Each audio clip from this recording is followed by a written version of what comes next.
15% aumentan los homicidios dolosos en México y el primer semestre de 2018 cerró con un máximo histórico. Estas son cifras del Sistema Nacional de Seguridad. Nos alarmamos mucho durante la época de Felipe Calderón porque mes a mes aumentaba la cifra, pero nunca llegó a las cifras que se ha llegado en el último año en México. Sí, ya rozan los 30,000, una cosa de ese tipo, de ese nivel. Y lo peor es que el número de personas capturadas o de sospechosos es infinitesimal, mínimo.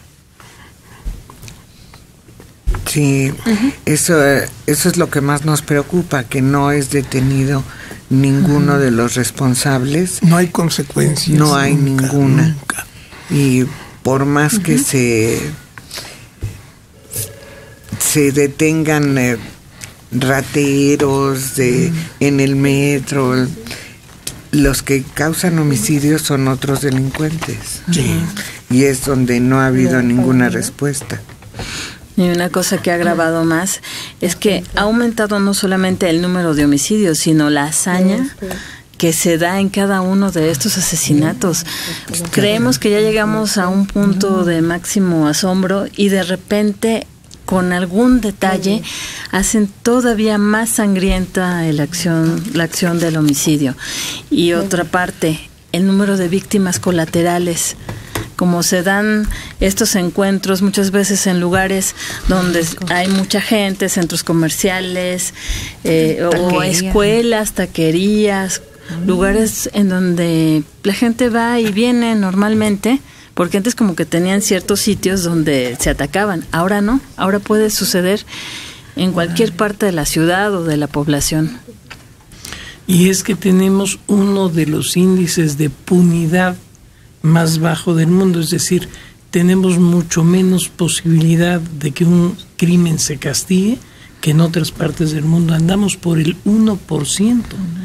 Entre los crímenes que se denuncian, los crímenes que se completa la averiguación, los crímenes que se lleva, ya que se completó la averiguación, se lleva al criminal ante el juez, y entre los crímenes que el juez sentencia como culpable, andan por el 1% de todos los crímenes. Entonces estamos en la olla. Pues fíjate, hace 13 años detuvieron a 4 excolaboradores del cártel de Sinaloa.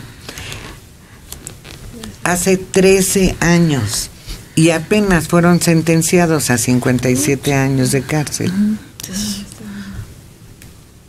Lo cual ya en sí resulta violatorio de derechos humanos. El hecho que me tengan sometido a proceso esa cantidad de años y que no sepa yo si voy a ser inocente o culpable, se supone que según la Constitución en un año tiene uno que tener la sentencia, y estos en 15 años.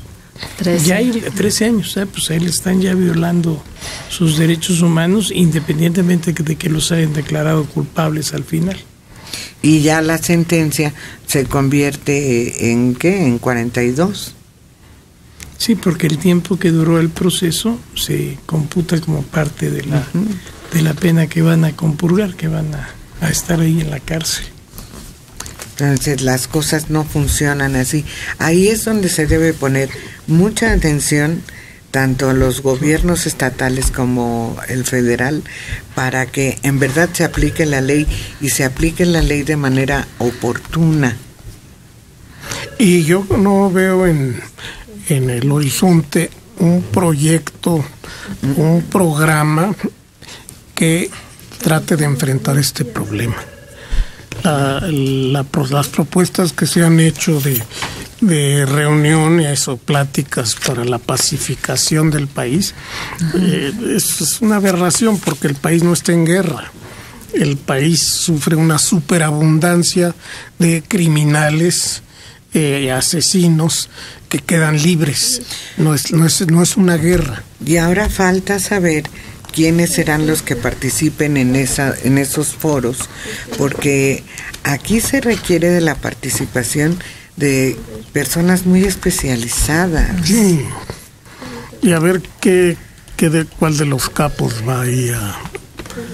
Que conozcan cómo funcionan los elementos oficiales, Marina, Ejército, Policía Federal, policías estatales, cómo funcionan, cuáles son sus límites y cuáles son sus oportunidades de actuación, y que se pueda definir de manera muy clara en dónde están concentrados los, bueno, que ahora ya están en todo el país, pero habrá unos más importantes que otros, como el cártel de Jalisco. Y es que yo el problema que le veo aquí es que dicen que se va a huir a las víctimas, se va a huir hasta los reos, se va a huir. No tiene sentido. Y el problema aquí es que esto es, la criminología es una ciencia. La penología, o sea, la forma en que deben de imponerse las sanciones, es otra ciencia, y hay científicos especializados en esto que son los que debieran opinar en el asunto. ¿Qué tienen que opinar las víctimas? ¿Qué tienen que opinar los reos? Tienen que opinar los que saben cómo se resuelve el problema de la criminalidad.